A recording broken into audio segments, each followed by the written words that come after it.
Well, hello everybody and welcome back to the channel. It's been a while since we posted, but today we're going to take a look at the brand new Flysimware Cessna 414 Alpha Whiskey that is currently in kind of a beta early access stage. Current price, I believe, is $39.99 USD. And for that, what you're going to get the plain 4 liveries, and the ability to have one with the included GNS 530, the PMS 750, and the way better TDS 750 NXI. I know historically Flysimware has never really been known for its amazing texture work, but they have recently reached out with 3D Reach, who have redone everything. I shouldn't say redid, but have done everything new as far as modeling, texture work, and everything else for Flysimware, and it really shows.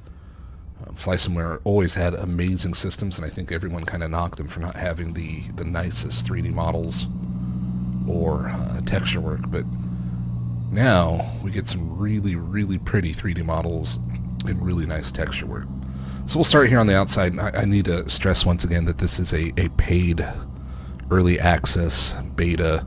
In fact, this is using beta 1.3 hotfix 1. They've released 3 or 4 patches now since the initial release, and I've been flying it since then. So once again, let's take a look on the outside here. A couple of bugs. Looks like that green light, and that could just be the lighting hitting it, right? Almost looks like it's on, but everything is off. Engine plugs, got the nacelle. One of the neat things, and maybe we'll take a little picture of it later on, is the turbochargers on the engine you can see at night. For those who don't know, Cessna 414 is basically a Cessna 421 with a different wing and the 340 engines, the Cessna 340 engines. This particular one that they've modeled is one of the Ram 7 conversions, so instead of having 310 horsepower turbocharged engines, it has the 335 horsepower, increased weight, increased maximum takeoff weight, all the goodies that you would normally get with increased performance. Like I said, overall, this outside model, really, really pretty. I should probably dial down my little speed settings here, but everything looks the part. It's nice and weathered. Most of these planes are well up in age by modern standards. I think they first started making the 414 in '68. The A was 70. Oh, don't hit me, Mr. Truck. Look at this guy. Thanks, Microsoft. Oh, thank you. No one would ever back up a truck like that around a plane, but it's what it is. Everything, like I said, is really well done. Especially coming from previous Flysimware releases.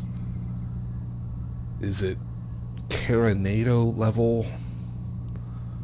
I'm going to say in parts it's as good, in some parts maybe not as good. But I will take the enhanced fidelity and systems that Flysimware offers over the Carinado stuff any day of the week. You do get some options on this external model. Like I said, there's a bunch of different liveries, or 4 different liveries. It's a downloadable paint kit. Let's go into the cockpit, and we'll turn on some of the external. So we're coming to the cockpit. In order to bring up some of those little exterior options, we need to show the EFB tablet. So there's a little hidden click spot at the top of the left little window there. To bring it, to close it, you just click on the camera. It does have a battery life. They're working on a charger. Hit the power button. We'll put tie down, static wicks, put it covers GPU. GPU's outside. Let's go outside and take a look. I'm not going to do this one in the walk around, but GPU plugs right in where it should. Back of left engine. Everything's modeled, like I said, really well. All little static wick protectors. Tie downs because we're in a windy area. Engine covers, pitted covers. Let's go back inside. Get that GPU off. Take the plugs, take the chocks. Let's open up all the doors. Everything's nicely animated. You see everything opening as I click it. Wing lockers, we'll do fuel caps, oil doors, hydraulic reservoirs, engine doors. Look at that. It's beautiful. Alright, so let's go back outside. Oh, not ATC. Go back to showcase. Now,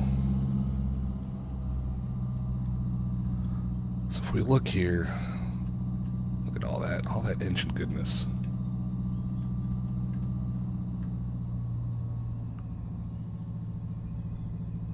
It's a little ratty as you get inside there, but important thing is there's something out here. It looks really nice. At both sides, you got the oil cap, you got the little wiring going on, got the fuel caps, there's a little mesh screen inside for the splash and whatnot. Got wing lockers. If you fill these up, then it'll have a little case and whatnot in there. Hydraulic fluid. Massive amounts of baggage space in these in the front. There's some golf clubs. Same thing on the left. We do have the door. Gonna come in here. As you guys can tell, texture work on everything is really well done. I really need to have this dialed in for interior views. A little jiggly on the deals, screens back there, but once again, I'm not too worried about it. It is an ongoing beta process. Open, close, come back out.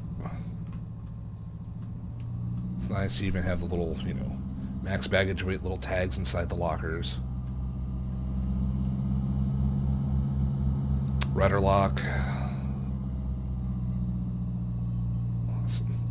Awesome. Let's go back inside. Well, we're in spot view.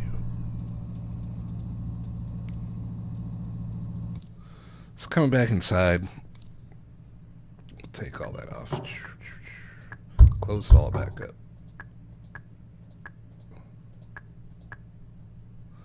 We will turn this off because we don't want it. Then we will hide it.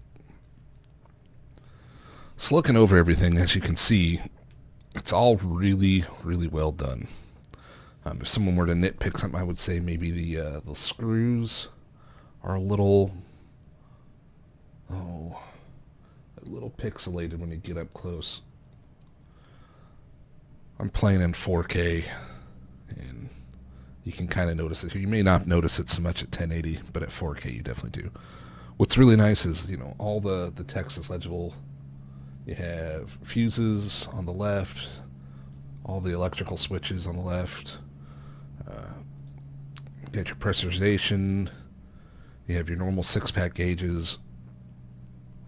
Of course, you have radar altitude. Plane does come with the option for either a standard GNS 530, like I said, or you can use the PMS TD GTN 750, although I prefer the TDS GTN 750 NXI since it actually uses the Garmin trainer. If you use the GTNs, they come with the 605 Garmin Autopilot. Does not have VNav, but everything else seems to work, at least on the TDS. I own the freeware version of the PMS 750, but I'm just not happy with it, so I'd rather use the one with the Garmin trainer built in. You got your cabin air on that lower panel. Got your engines at the top. And then, of course, the co-pilot side. You do have a glove box that does animate. It's got a little flight safety deal inside there. Close that up. Got the armrests. Open and close. Look, there's a cigarette lighter. Something you haven't seen in a long time.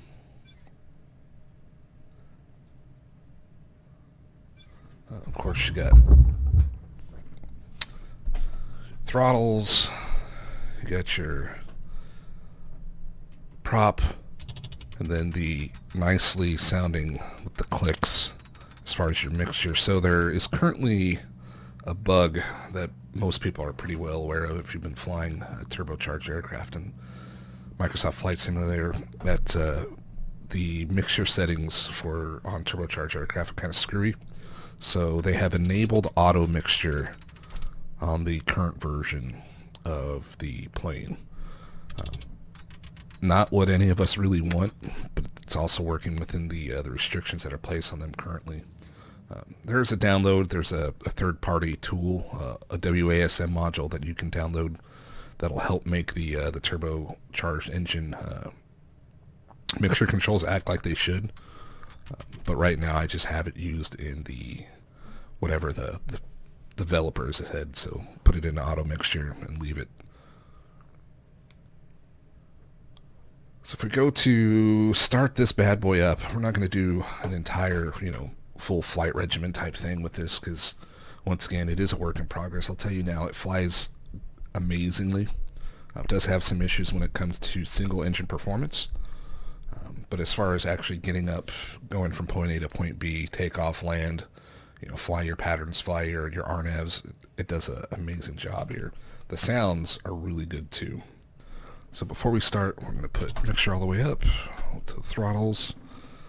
Let's put the tanks where they go. It does have a right and a left tank. You can crossfeed between, well, I shouldn't say you can crossfeed, but you can definitely pull out of either side. Some of the quirks right now is the switching. As you see there, if the down goes up and the up goes down.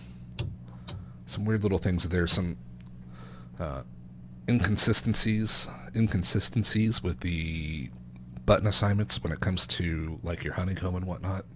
So a lot of stuff you can assign through Spot if you need to, although some of the stuff is just not really being very well documented at this point. And then I'm assuming it will be in the future. Flysimware is really good about taking care of things and pushing out patches and making sure that stuff works the way it should be. So what we'll do is we're going to pull the battery bar. Battery will go on. We do need to prime. So we will take the left primer. Oh, see, there's one of the inconsistencies. That battery switch is on, but the battery switch on my honeycomb is not. There we go. Now that I switch the switch, it's got battery power. So got the pump. We will prime to the left. Through the magneto. So once again, that's another thing. If you have the key on your honeycomb set up right. So we primed it. Got the magnetos on the left, and now we will start.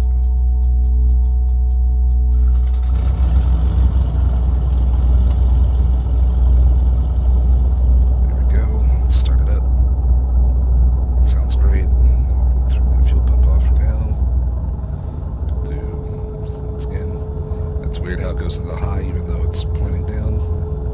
Some of it does it, some of it doesn't. Prime, off. Flip the magneto on, and then we'll start.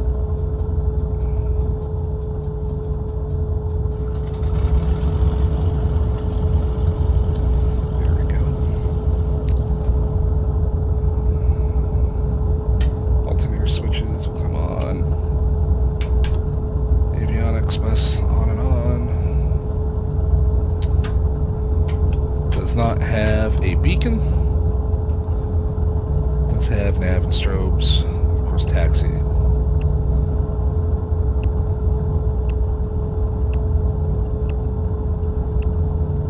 So, one of the cool little features of this, it does have a little Hoskins fuel computer. TOS system test okay. That is my crazy corgi in the hallway. I apologize if you hear it. It works, but it doesn't work. It has some bugs in it right now, so if you go and do it, you can actually, fill it to the amount of gallons that you've put into the plane, but the gallons don't actually count down. We'll just hit fill up, enter. But the fuel flow meter on the bottom here actually works really well. Didn't work at first all that great, but they have fixed it. A couple other little spots here. We can open the window. You can hear the engine outside. That's pretty nifty. Close it. See, some of the click spots are kind of weird there. There we go. Oh, let's lock it again. There we go. Locked. What we'll do is we'll get up in the air here. Everything going. Parking brake off. Lights. We're on. Pitted heat's on. Anti-collision. Strobies. So we're outside, as you can hear. Sounds great. If that doesn't give you a chubby, then, you're probably not a dude. Of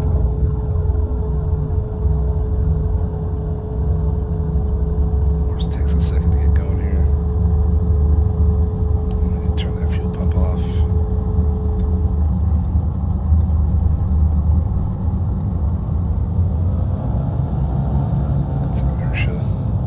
Out, truck. Get out of here. Nobody likes you. Tried to run into me earlier.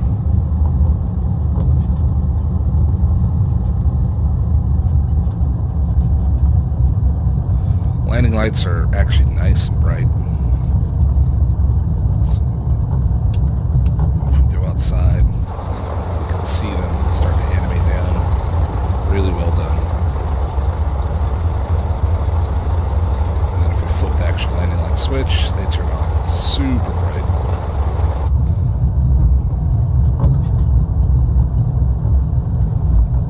Same thing with the taxi light. If we turn the taxi light on, you can see it here. Nice and bright. Almost blind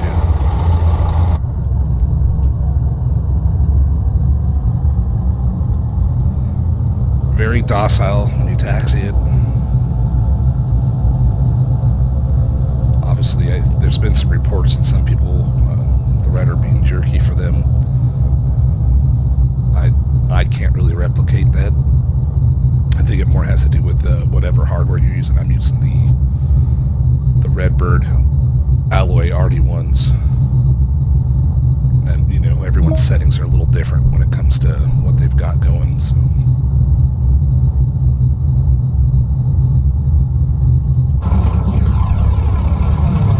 Fast taxi.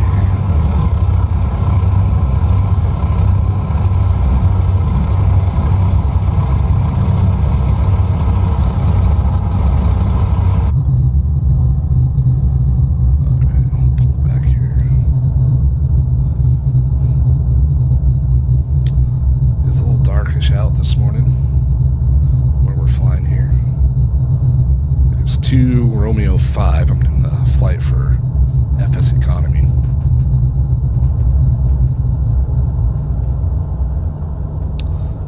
Turn on the lights. Night lighting is actually really well done. In fact, hopefully this comes through without the compression. You can see the turbo, the little red glow at the bottom here, and actually gets really bright at night. It's really nifty looking. Let me turn those lights off. We'll give it a notch of flaps. We'll watch the flaps open up on the bottom here. Oh, dirt splatter. It's a well-used 427 for 414. So we got mixtures full, props full.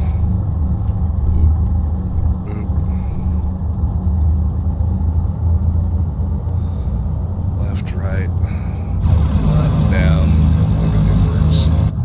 Good there. Let's get it going here.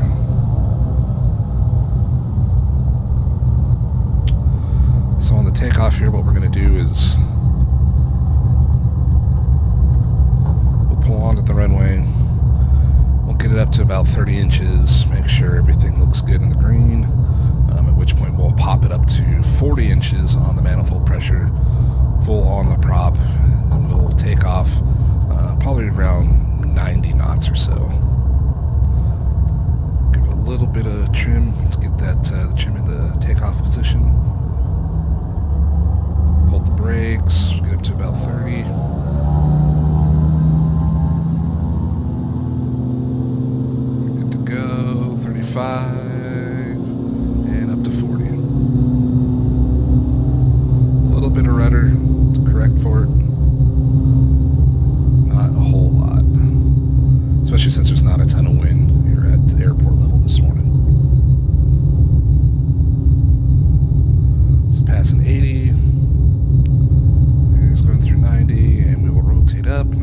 easy, and off she comes.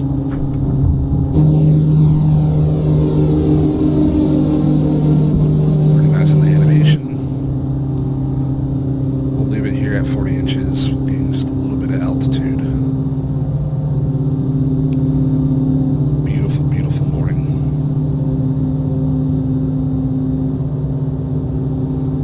It's one area Microsoft Flight Simulator does not disappoint in. 500 feet, we'll pull the flaps, have that come up, get the nose drop down, at which point we're going to pull the throttle back 35 inches, and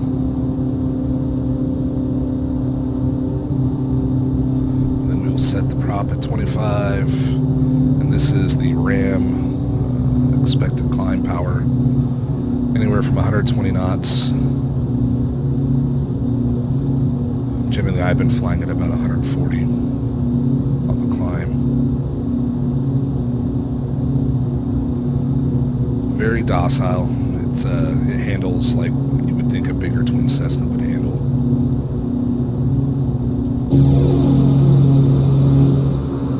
Really, really well done aircraft, especially for being in this early access beta state.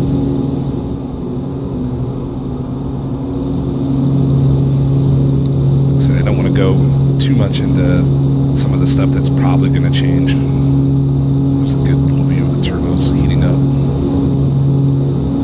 See them red right to the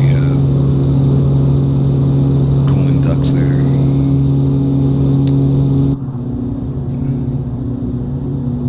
It does have cowl flaps. Kind of a weird one where you pull to close them, push to open them. They're in the push to open position. Very, very easy plane to fly by hand.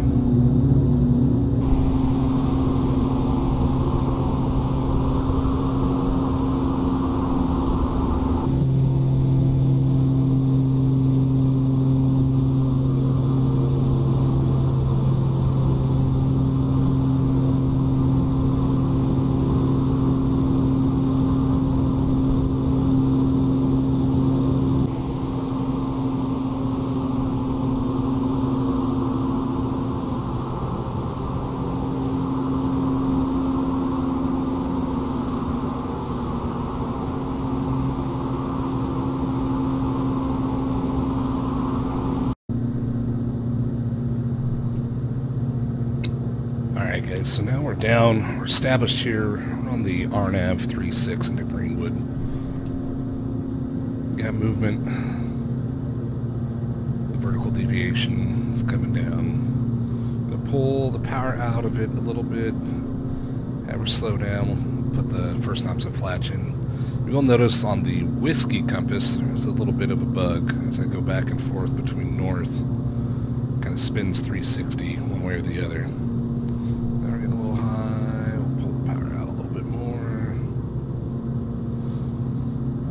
First notch of flaps is 170.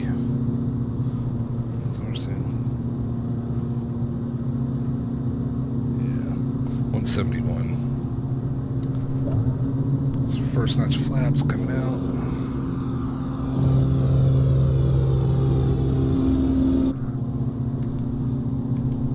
First notch doesn't do a whole lot for this plane.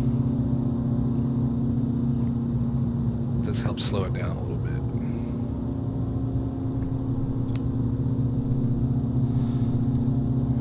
Props, we'll leave them where they're at. We'll be alright at 24 inches, 2400 RPM.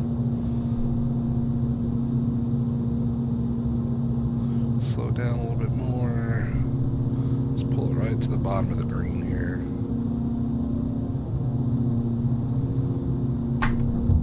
Gears coming down. Landing lights. Gears down, a little bumpy.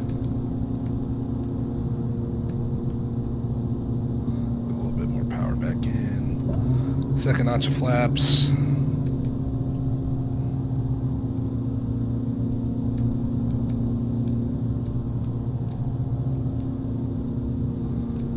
Get it trimmed up a little bit better. Approach kind of right near this 110 single engine power blue line. Not that something will happen since it's a sim, but a little low, a little bit of power. Pull that climb speed back up. All the while giving little trim adjustments. Give it full flaps here. That'll slow us down to just about almost to 100. 500. There's our inner altimeter. Decision height button will light up here on the, there we go, the ADI.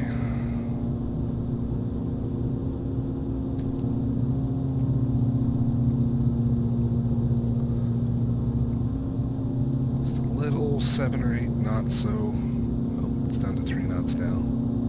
Crosswind. Start pulling the power out a little bit more.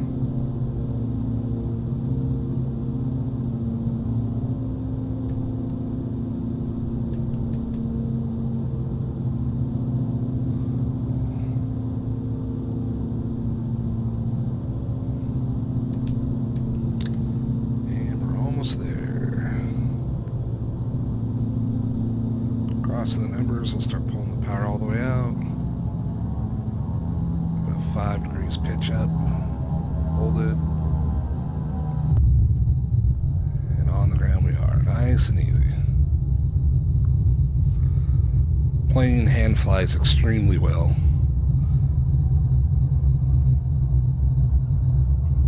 Make this first left turn onto Alpha, a little fast.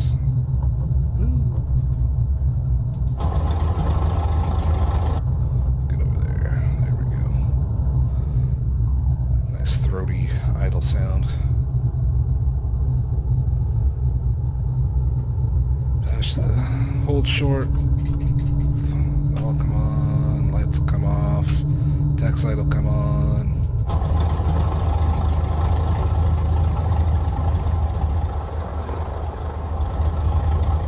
And there she is, guys. So it's kind of a preview of the 414. Can't really do a full review on it since it is a beta product. It's not in its final state. It'd be a little disingenuous, I think, to say yay or nay on something. As of right now, it's a big yay. I like it, but then again, I also like twin Cessnas to begin with. So, anyhow, this is Nick signing off. Bye, guys.